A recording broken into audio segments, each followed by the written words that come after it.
शं वरुणः शन्नो भवत्वर्यमा शन्न इन्द्रो बृहस्पतिः शन्नो विष्णुरुक्रमः ॐ शान्ति शान्ति शान्तिः।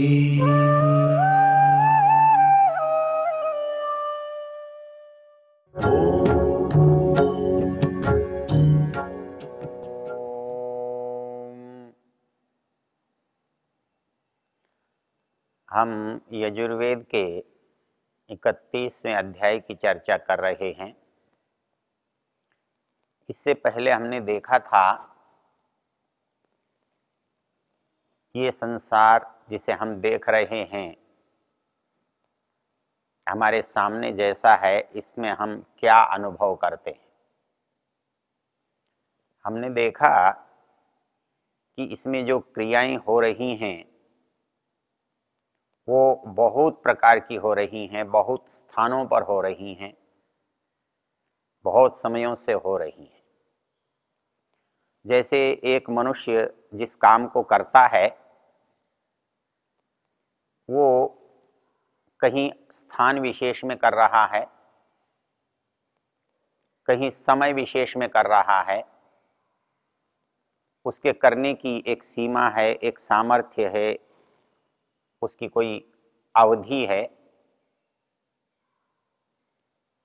तो यहाँ हमें अनुभव हो रहा है कि इस काम के करने वाले का क्या सामर्थ्य है, कहाँ तक इसकी पहुँच है, ये कितनी अवधि तक समर्थ है करने में। किंतु संसार को जब हम देखते हैं तो जो इस थोड़ी अवधि में करने वाला प्राणी है, मनुष्य है, उसका क्षेत्र है वो सीमित है। लेकिन क्रियाएं तो संसार में बहुत हो रही हैं, असंख्य हो रही हैं, निरंतर हो रही हैं, बहुत स्थानों पर एक साथ हो रही हैं। तो यहाँ एक बात समझ में आती है कि जहाँ क्रिया हो रही है वहाँ उसका करने वाला होना चाहिए। इस पर आप विचार करके देख सकते हैं कि यदि कोई कहीं पर नहीं है तो क्या वो वहाँ पर कुछ कर सकता है? कर सकता है केवल एक परिस्थिति में, जब उसका कोई प्रतिनिधि हो, उसके पास कोई साधन हो जिससे उसकी वहाँ तक पहुँच हो, तो वो कर सकता है। लेकिन साधन और पहुँच ये दोनों बातें तब हैं जब वो वहाँ उपस्थित नहीं है। तो क्रिया का होना और कर्ता की विद्यमानता, ये दोनों बातें बड़ी सहज और स्वाभाविक हैं। इसलिए तीसरे मंत्र में इस बात पर विशेष ध्यान दिलाया गया है। इस अध्याय का तीसरा मंत्र है एतावानस्य महिमा अतो ज्ञायाश्च पूरुषः पादोस्य विश्वा भूतानि त्रिपादस्य अमृतम भी। इसका शब्दार्थ यदि हम देखें, ऊपर से जो प्रसंग चल रहा है उसको जोड़ते हुए यह मंत्र है। जो ऊपर के मंत्र में सहस्र शीर्षा कहा, जो पुरुष एवेदम कहा, उसके संपर्क प्रसंग को, उसके संदर्भ को लेते हुए इस मंत्र में शब्द पढ़ा गया एतावानस्य महिमा। अर्थात जो ऊपर काम गिनाए गए हैं, जो उपस्थिति गिनाई गई है, उससे उसका महत्व, उसका बड़प्पन, उसका सामर्थ्य पता लगता है। ये कहते हैं एतावानस्य महिमा अतो ज्ञायाश्च पुरुष।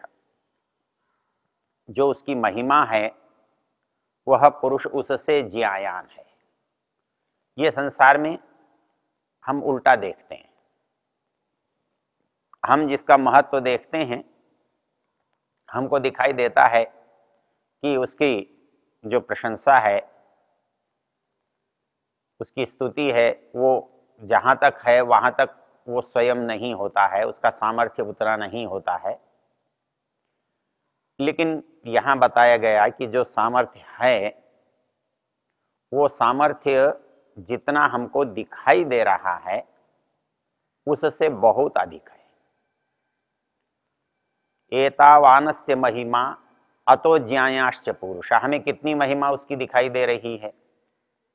तो जितना संसार है उतना दिखाई दे रहा है, और वो संसार में भी हमें कितना दिखाई दे रहा है।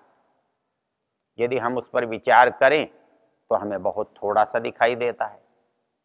हमको लगता है कि हम बहुत देख रहे हैं। हम जब सामने दृष्टि डालते हैं, निर्बाध स्थान होता है, तो हम बहुत दूर तक इन आंखों से देख सकते हैं। और कहीं आप ऊपर से देखना चाहें, हवाई जहाज से देखना चाहें, तो हो सकता है कि सैकड़ों मील को आप एक साथ देख लें। तो हमारी दृष्टि बहुत विस्तृत हो जाती है। तो हमको अपनी दृष्टि के विस्तार से पता लगता है कि उसकी दृष्टि का विस्तार तो उससे भी बहुत अधिक है।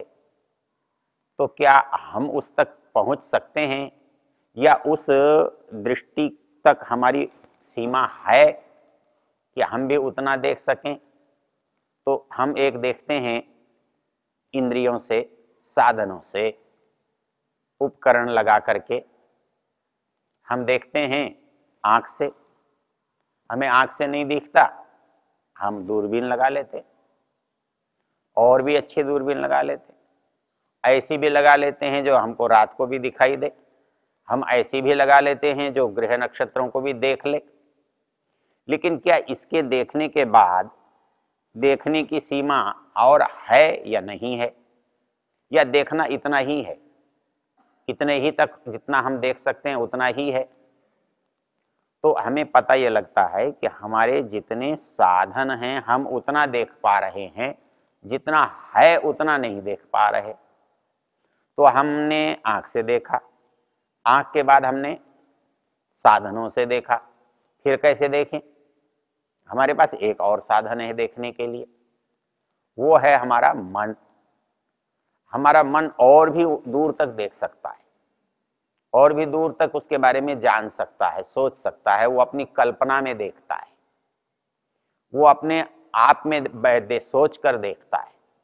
तो यदि हम ये सोचें कि वो जो पुरुष है, उसकी वो जो उपस्थिति है, उसकी जो क्रिया है, या उसका जो कार्यकलाप है, उसको क्या हम आंख से देखे, पूरा देख पाए?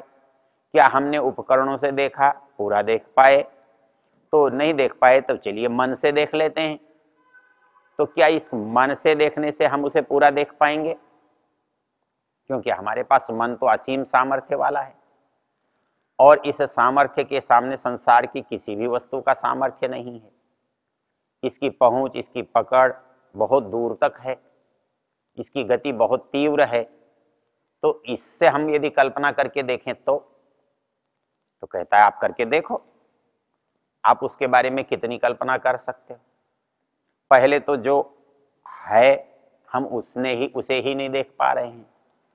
फिर जो संभावित है उसकी यदि हम कल्पना करें तो क्या कितना कर पाएंगे? तो कहता है कि आप कितना भी कर लो, वो तो उससे भी आगे है।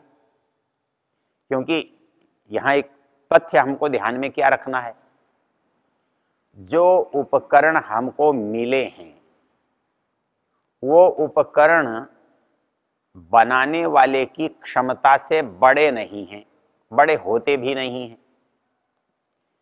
जिस व्यक्ति ने जो साधन बनाए हैं वो साधन उस व्यक्ति की क्षमता से बड़े नहीं होते। तो जो साधन बने हैं, तो हमारे पास जो साधन है वो किसने बनाए हैं?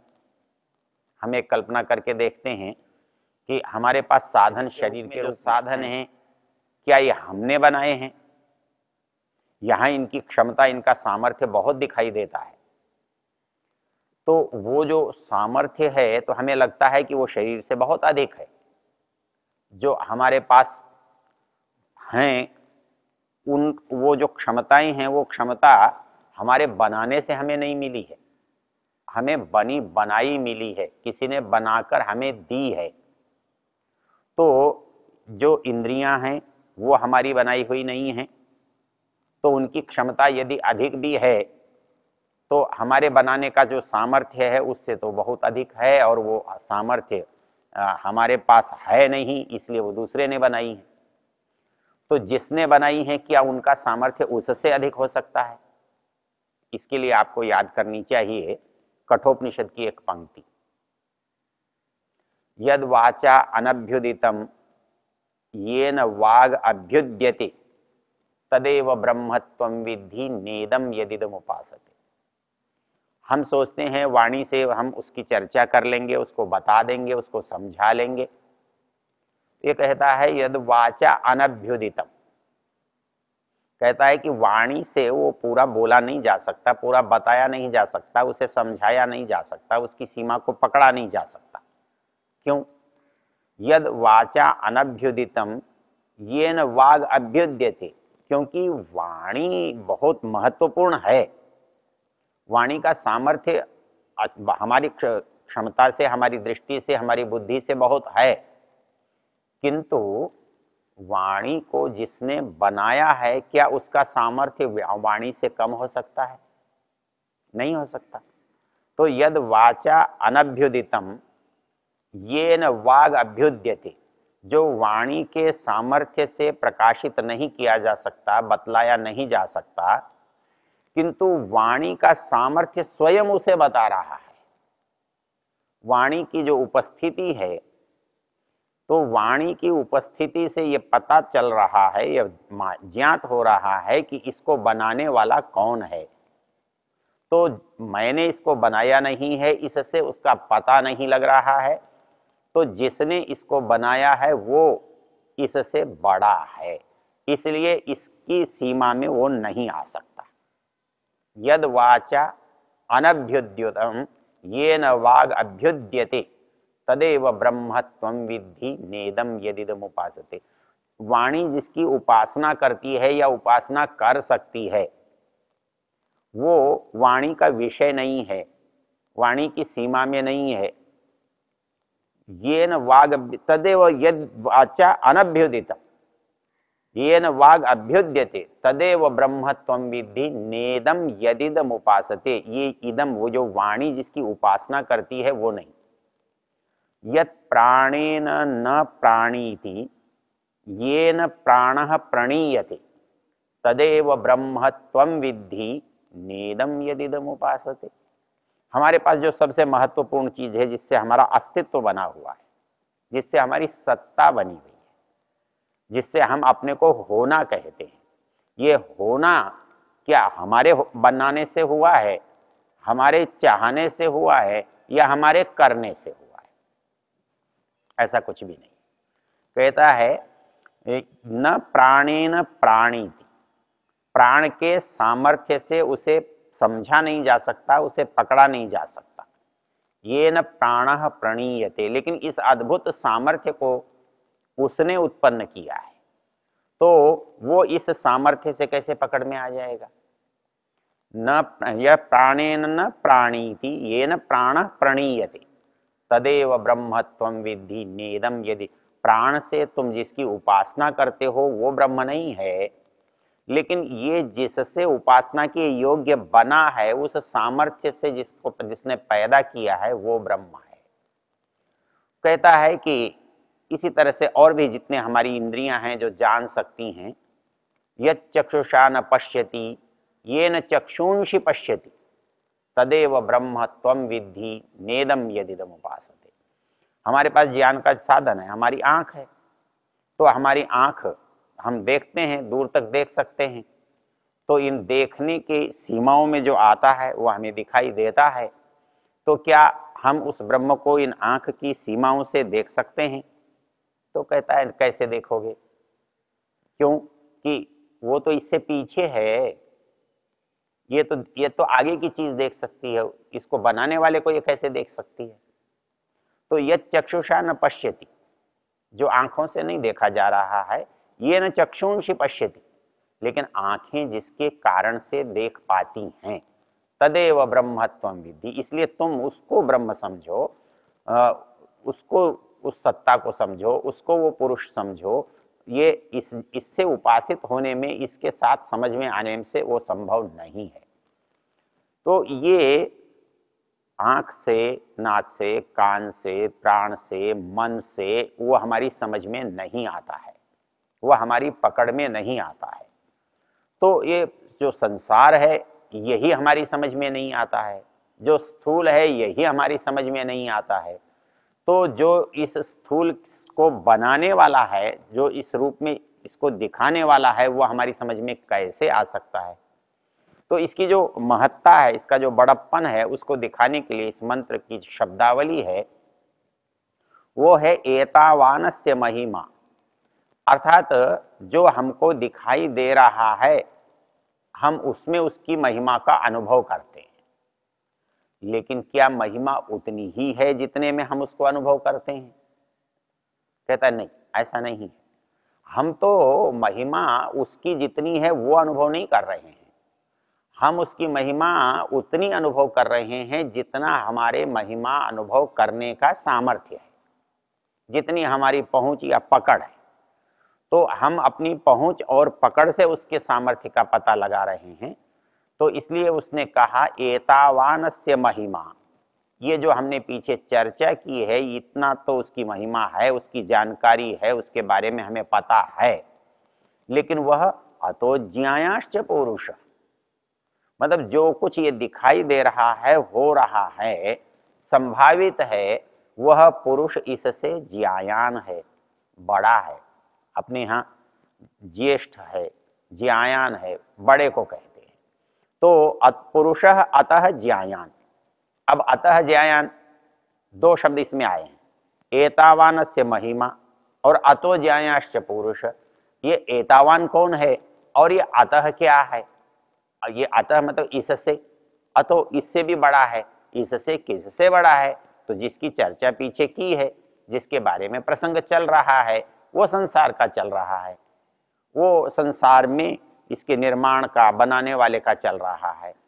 और जो महिमा की बात कही तो हमारा सामर्थ्य की बात कर रहा है, अर्थात जो हमारा सामर्थ्य है, वो जो हमें दिखाई दे रहा है वो, और जो है इसको बनाने वाला वो, मतलब इसमें सीधी सीधी तीन बातें हमारी समझ में आ रही हैं। इसमें समझ में एक बात ये आ रही है कि हम जानना चाहते हैं, हम जानने वाले हैं, और हमको जानने का यत्न करना है, और हमको जिस चीज को हम जान सकते हैं, जिन साधनों से जान सकते हैं, वो हमारे सामने हैं, लेकिन जिसको जानना है वो हमारे सामने नहीं है।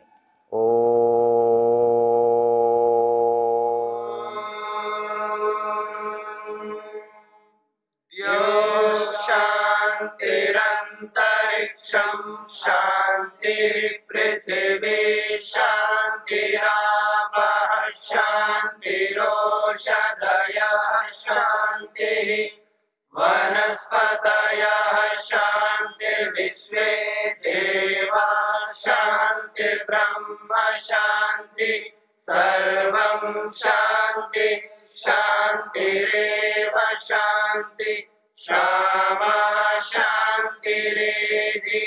ओम शांति शांति शांति।